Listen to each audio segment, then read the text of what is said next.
John Harris had worked for almost 3 decades at Clearwater Enterprises, a company that had started out small but had since become one of the leading firms in its industry.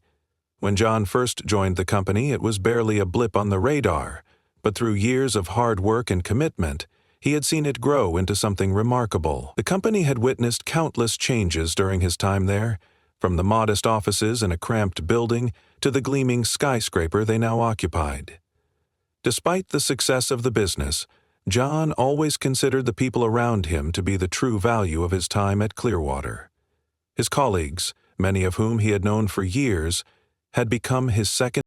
On his retirement day, John arrived early at the office, his final day in a suit that had long become too tight around his waist.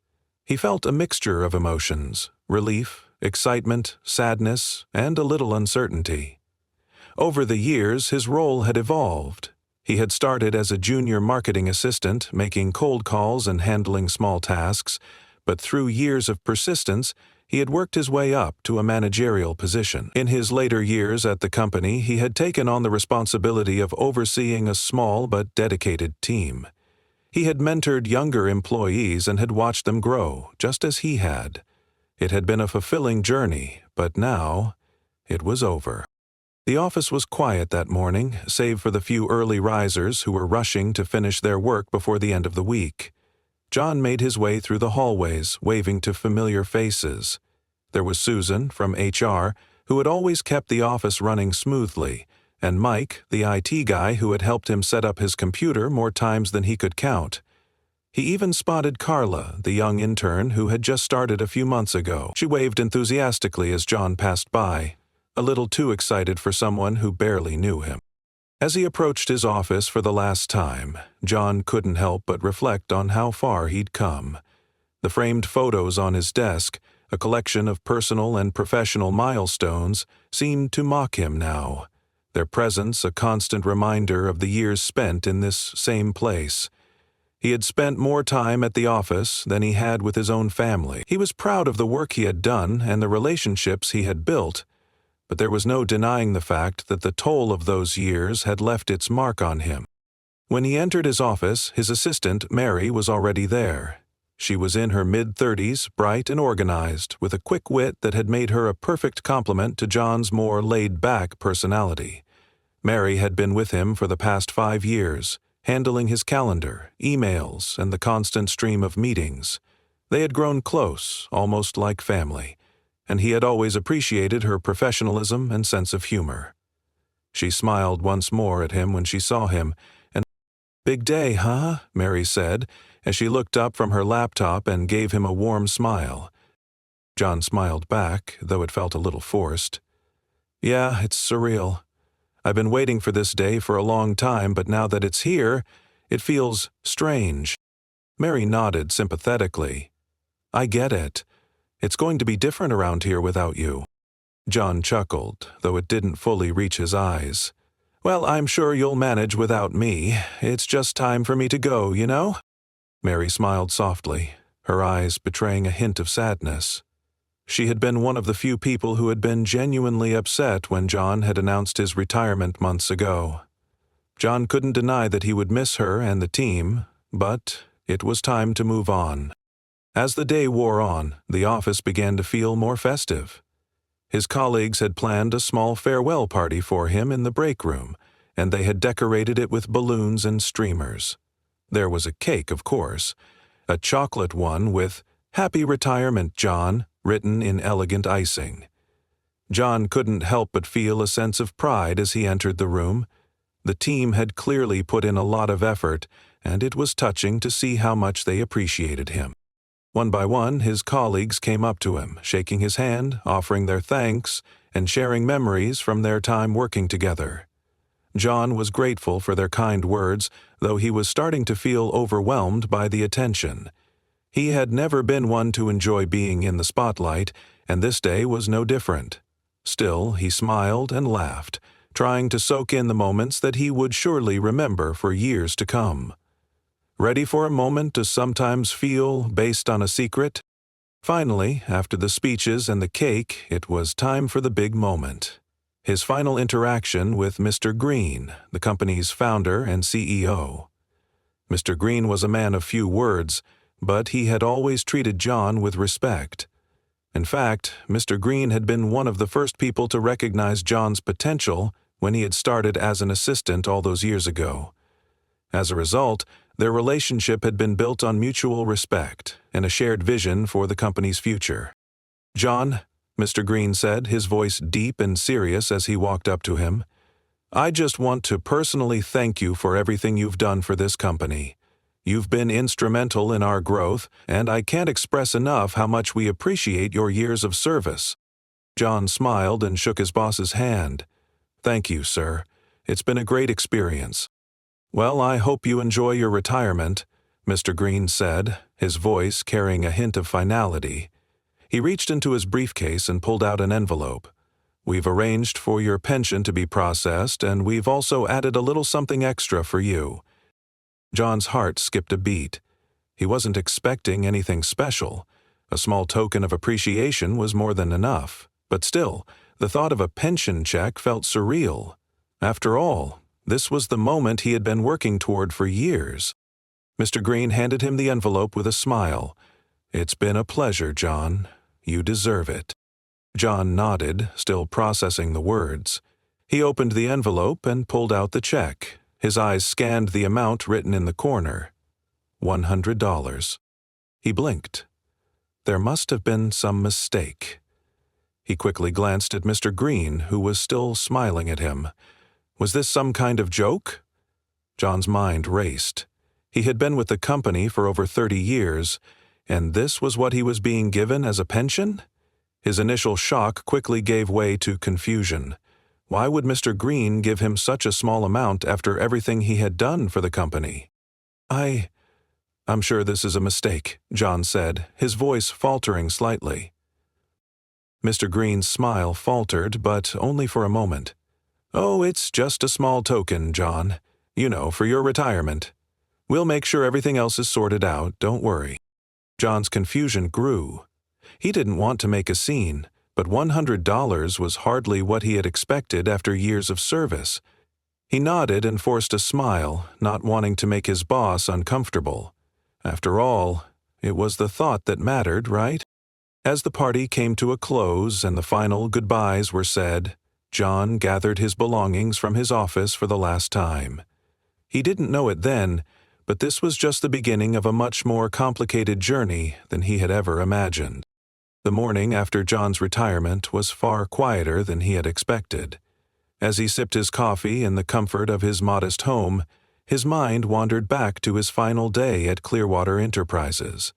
The farewell party had been a blur.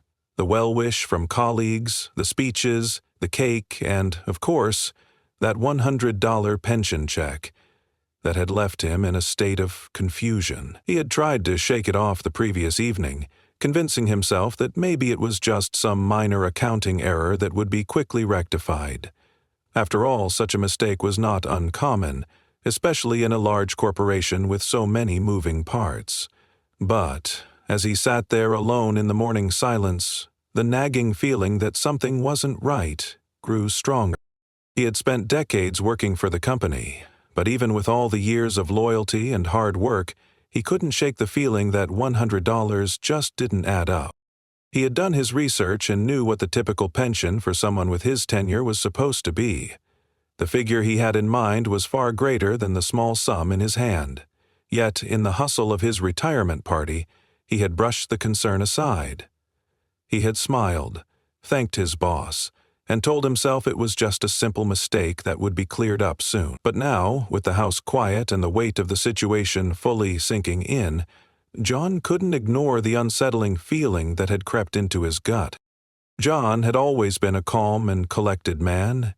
Throughout his years at Clearwater, he had managed to handle the many challenges that had come his way, the late nights, the difficult clients, the office politics. But this felt different. His pension was a crucial part of his retirement plan, and it was supposed to secure his future. He had been responsible, saving for years, but he had always trusted that the company would fulfill its obligations as well. And yet, here he was, holding a check that felt like an afterthought rather than a well-earned reward for his years of service. After spending several moments pondering the issue, John decided it was time to call the company. He picked up his phone and dialed the number for Clearwater Enterprises, hesitating for just a moment before hitting the call button. It wasn't like him to be confrontational, but he knew that the matter needed to be addressed. He couldn't just let it go without getting some answers. The phone rang twice before the receptionist picked up. "Good morning, Clearwater Enterprises. How may I assist you?" The voice on the other end of the line was bright and professional. "Hi, this is John Harris. I'm calling about a pension check I received yesterday. There seems to be some confusion regarding the amount." The receptionist paused, likely scanning her system for his information. "One moment, Mr. Harris. Let me pull up your file." John tapped his fingers on the edge of the kitchen counter, his patience wearing thin as he waited. It wasn't that he was particularly anxious, but the idea of dealing with bureaucracy always felt like a headache waiting to happen. He had no idea how much effort it would take to get this sorted out, and he wasn't sure if he was ready to navigate a maze of phone calls and endless hold times. Despite his best efforts, he was ready to relieve it in a way that made the pain seem less abandoned. A few minutes later, the receptionist returned with a more serious tone. "Mr. Harris, I see the check you're referring to. One moment, please. Let me transfer you to the HR department." The transfer was seamless, but John could feel his heart rate quicken slightly. He wasn't sure what to expect. The last thing he wanted was to get caught up in a mess of miscommunications. It didn't take long for someone from HR to pick up. "HR department, how may I assist you?" "Hello, this is John Harris. I'm calling about an issue with my pension check. It's much smaller than I expected, and I wanted to clarify what happened." There was a pause on the other end. John could almost hear the wheels turning as the HR representative reviewed his information. Finally, the voice spoke again, though this time it was laced with concern. "I'm sorry for the confusion, Mr. Harris. I'll need to look into this for you. Could you hold for a moment while I gather the details?" "Of course," John replied, trying to remain calm. He had hoped for a quick resolution, but the longer this dragged on, the more it felt like something wasn't right. Minutes passed, and the silence on the other end of the phone felt heavier with each second. John shifted in his seat, feeling a sense of unease creeping over him. It was just a pension check, after all. Why was it taking so long to get an explanation? Finally, the HR representative returned, her voice a little more tentative than before. "Mr. Harris, I've reviewed your file, and it appears that there was an issue with the processing of your pension. The amount you received, it doesn't match the calculations we have on record. I'm terribly sorry for the oversight." John felt a small wave of relief wash over him. At least they acknowledged the mistake. But something in the representative's tone didn't sit well with him. There was an undercurrent of tension that he couldn't quite place. "I see," John said, trying to keep his voice steady. "So, when can I expect the correct amount?" "We're working on it right now," she replied quickly. "I'm going to escalate this to our finance department. It might take a few days to get everything sorted out, but rest assured, we'll make sure you receive the correct payment." "How much longer will this take?" John asked, pressing for a more concrete answer. "I can't give you an exact timeline at the moment," the representative answered, her voice apologetic but firm. "We'll make sure to contact you as soon as we have an update. In the meantime, I recommend that you hold on to the check you've received, just in case we need it for reference." John's frustration was mounting, but he kept his tone neutral. "All right. I'll wait to hear back from you. Thank you for your patience, Mr. Harris. We'll get this taken care of as soon as possible." As he hung up the phone, John's thoughts swirled in a mix of confusion and anger. It wasn't the pension that had him upset. It was the lack of clarity surrounding the situation. If this was simply an accounting error, why was it so complicated to fix? And why did it feel like no one was taking responsibility for the delay? The more he thought about it, the more suspicious he became. The morning dragged on, and John tried to distract himself by running some errands around the house. He organized a few things in the garage, cleaned out the basement, and even took a walk around the neighborhood, though it did little to calm his mind. Every time his phone buzzed, his heart skipped a beat. What if they called back with an even more complicated explanation? What if this wasn't just an error? Would he fall over? By the time the afternoon rolled around, John had almost convinced himself that everything would be fine. He knew the company had its hands full with its restructuring, and there were bound to be mistakes here and there. Maybe the finance department had simply overlooked something and they were working on fixing it. But just as he settled into his evening routine, his phone rang again. "Mr. Harris," the voice on the other end was familiar. It was the HR representative from earlier. "I'm afraid there's been a further complication regarding your pension. There's been an internal issue with our system, and we're not sure how long it will take to resolve." John's mind raced. "What do you mean? How long are we talking?" "I can't say for certain," she replied, "but I wanted to keep you updated. I'll escalate this to management, and someone will contact you soon with more information." Before John could respond, the line went silent. Another delay, another unanswered question. His gut instinct was screaming that something was off. This wasn't just a clerical error anymore. He had worked for Clearwater for so long, and he knew how these things worked. But now, it felt like he was being left in the dark, the same way they had left him, with that insignificant check the day before. That night, John couldn't sleep. His mind kept replaying the events of the day. Something wasn't right. Something was slipping through the cracks, and he was about to find out what it was. John had always prided himself on his ability to stay calm in the face of adversity. In his 3 decades at Clearwater Enterprises, he had navigated countless challenges: tight deadlines, demanding clients, office politics, and last-minute crises. His ability to remain composed was one of the reasons he had risen through the ranks. But nothing in his career had prepared him for the uncertainty that now clouded his thoughts. The days following his unsettling encounter with the HR representative were a blur of waiting, frustration, and unanswered questions. Each time the phone rang, John's heart skipped a beat, his mind bracing for more bad news. Despite the reassurances he had been given, there was a growing sense of dread in his chest that he could no longer ignore. The situation wasn't just frustrating, it was becoming increasingly strange. He couldn't shake the feeling that there was something more to the pension issue than the company was letting on. It wasn't just a clerical error. It wasn't just an accounting mix-up. There was something deeper, more intentional, at play. For the first few days after the initial call, John tried to be patient. He spent his time at home attending to various household tasks that he had neglected during his years at the office. He cleaned out the attic, reorganized the garage, and started projects that had been on his to-do list for years. Still, the nagging feeling lingered. He found himself unable to shake the thoughts of the pension fiasco. He couldn't stop wondering why, after all these years, his long-standing employer had treated him with such indifference. It wasn't like them. It wasn't like Mr. Green, his boss and the company's founder, to leave matters unresolved. John had always admired Mr. Green for his no-nonsense approach and his ability to keep things moving forward. But now he seemed distant, almost detached from the situation. Finally, after days of restless waiting, John received another call from the company.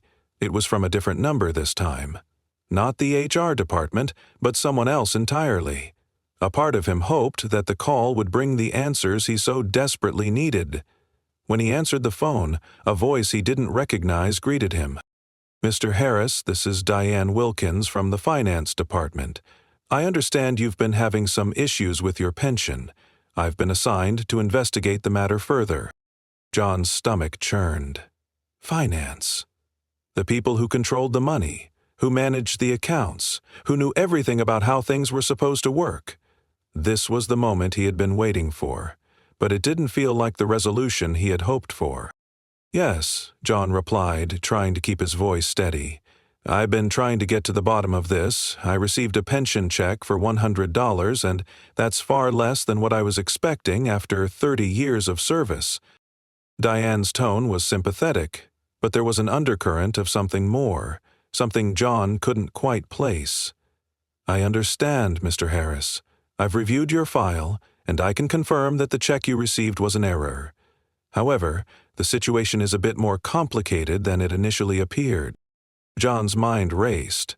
What do you mean? How could this be more complicated? Diane paused for a moment before continuing. You see, Mr. Harris, there have been some significant changes within the company over the past few months. Our finance department has been undergoing a major restructuring, and during this process, a number of accounts were flagged for review.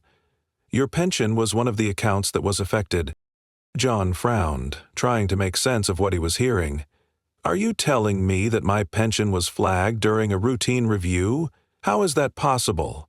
I've been with the company for over 30 years. There shouldn't be any issues with my account. Diane sighed. I understand your frustration, Mr. Harris, and I'm truly sorry for the confusion.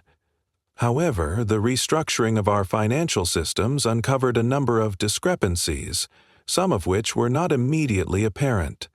Unfortunately, your pension account was one of those that fell through the cracks. But the issue goes deeper than that. John leaned forward, his curiosity piqued. What do you mean it goes deeper? Is there something more to this? There was a long pause before Diane spoke again. When she did, her voice was quieter, more measured. The truth is, Mr. Harris, the amount that was originally calculated for your pension was, well, it was never properly adjusted over the years. There were errors in the system that resulted in your account being underfunded. And the pension check you received, the $100, that was essentially the last of what was left in your account. John felt a sharp pain in his chest. He had always assumed that his pension was secure, that it had been carefully managed and adjusted over the years. He had trusted the company to fulfill its obligations, just as he had fulfilled his own for 3 decades. The idea that his pension had been mishandled, or worse, neglected, was unfathomable. How could this happen? John's voice cracked, his frustration bubbling to the surface. I've been with the company for 30 years. 30 years of hard work, of sacrifice, and this is how I'm treated? Diane's voice softened. I know this is difficult to hear, Mr. Harris, and I truly understand your anger. But the truth is, this issue goes beyond just your account. There have been numerous cases where employees, especially long-term ones like yourself, were affected by similar oversights. The company has been going through a transition, and many of the records weren't updated properly during that time. John was in shock.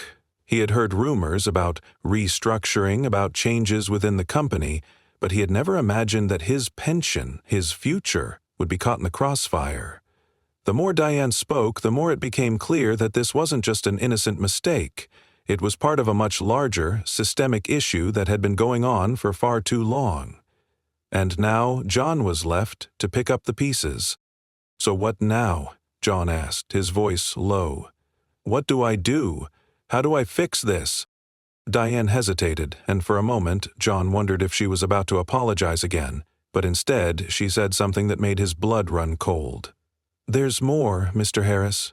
The pension fund, or what's left of it, is not the only thing that's been mishandled. The company's currently facing an internal investigation. There are allegations of financial mismanagement, and some of those allegations involve senior members of the company, including Mr. Green. John felt his world shift beneath him. Mr. Green? The man who had built Clearwater Enterprises from the ground up? The man who had always been the face of the company. Could it really be true? Diane continued, her voice tense. We've been informed that some of the company's funds have been misappropriated, and the pension accounts, including yours, were affected as a result. We're in the process of auditing all accounts, but I need to be honest with you. This may take some time to resolve. The company is in crisis mode right now. John's head was spinning. He had always admired Mr. Green for his leadership and vision, but now it seemed that everything he had believed about the company was crumbling before him. The trust he had placed in Clearwater Enterprises was shattered. The idea that his pension had been mishandled, that the company he had devoted his life to could be involved in something as underhanded as financial mismanagement, was almost too much to bear. "What does this mean for me?" John asked, his voice barely above a whisper. "I'm not sure yet, Mr. Harris," Diane replied, "but I can assure you that we are doing everything we can to address this situation. I will personally ensure that your pension is corrected, and I'll keep you updated as things progress.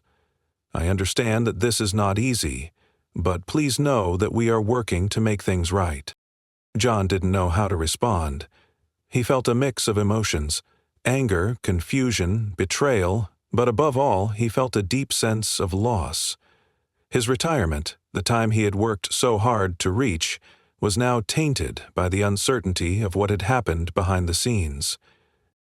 After the call ended, John sat in silence for what felt like hours.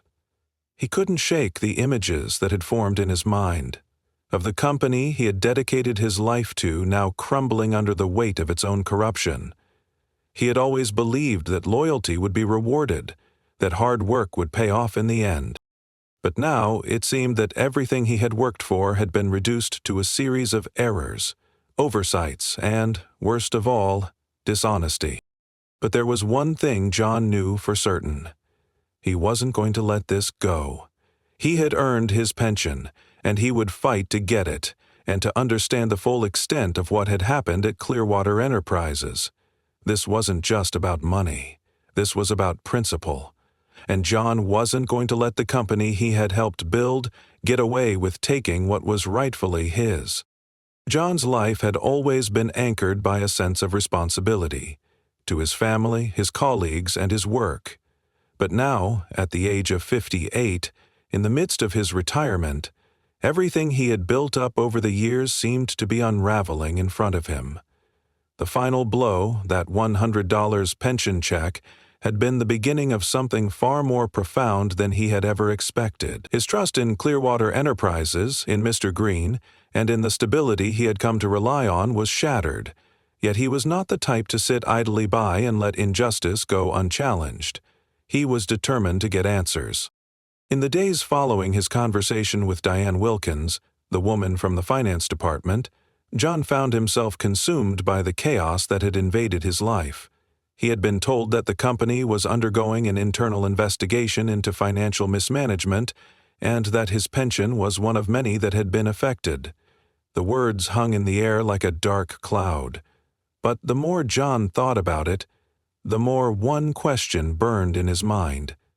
How had things gotten this bad? How had the company he had worked for, the company he had helped build, descended into such a state of disarray? John knew that he needed to find out for himself. He couldn't rely on vague promises and delays any longer. He wasn't going to sit back and let the people responsible for this mishandle his future. It was time to take action. He wasn't going to be just another casualty of corporate mismanagement. His pension, his career, and his years of hard work were not just numbers in a ledger. They were a testament to everything he had contributed to the company, and he would not let it all slip away without a fight. The first thing John did was reach out to a lawyer, a trusted colleague from his time in the business. Tom was an experienced attorney who had worked with Clearwater Enterprises on several legal matters over the years. John knew that if he was going to get any answers, he would need professional help. Tom agreed to meet with him immediately, understanding the gravity of the situation. The meeting took place at a small cafe near John's home. The air outside was crisp, the kind of winter morning that made everything feel a bit more solemn. John sat at a table by the window, his hands wrapped around a warm cup of coffee, his mind swirling with a mixture of anger and confusion. Tom arrived promptly, looking every bit the professional, with his well-tailored suit and polished demeanor. But as soon as he sat down, the expression on his face softened. John could tell that Tom had already heard about the pension issue. The company's financial troubles were no secret. "So, what's going on, John?" Tom asked, his voice calm but serious. "I'm hearing rumors, but I need to hear it from you." John sighed, rubbing his temples as he recounted the events of the past week. He told Tom everything, From the moment he received the $100 check, to the conversations with Diane Wilkins from finance, to the shocking revelation about the company's internal investigation. As he spoke, he could see the concern in Tom's eyes deepen. "This doesn't sound good, John," Tom said when John had finished. "It sounds like Clearwater Enterprises is in serious trouble. If they've been misappropriating funds and if the pension system was involved, this could be a major legal issue." John nodded, his throat tight. "I need to know what happened. I need answers. How did things get to this point? What's really going on with the pension fund? And why was I left out of the loop all this time?" Tom took a long sip of his coffee before responding. "Well, the first thing I'd advise is that we need to dig deeper into the company's financials. I can help you get access to records, but it might take some time. You're looking at corporate documents, audits, and internal memos. Stuff that's not exactly easy to come by. If there's any wrongdoing here, it'll take a while to uncover it."